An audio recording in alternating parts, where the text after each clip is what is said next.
Welcome to Kenton's videos. Enjoy the video.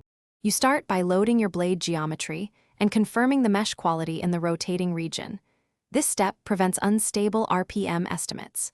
Next, set density and viscosity for the working fluid and define inlet mass flow or pressure and outlet boundary conditions so the solver has driving information.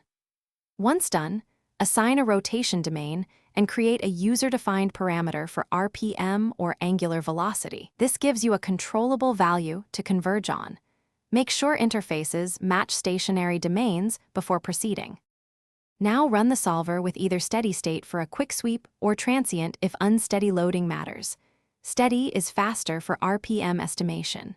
Turn on integrated torque and power output diagnostics on the rotor surface so Cfx reports torque per time step or iteration. Monitor residuals and force/torque convergence. If residuals stall, relax under relaxation or refine mesh. Use the RPM parameter as an input for a parametric run or couple it via a design study to automatically search for the RPM that meets. After the run, extract torque and angular speed from reports. You can compute RPM directly from angular velocity or derive it using power balance where power equals torque times angular speed. Once you have RPM, cross-check by calculating mechanical power and comparing it to expected input or experimental values to validate the result.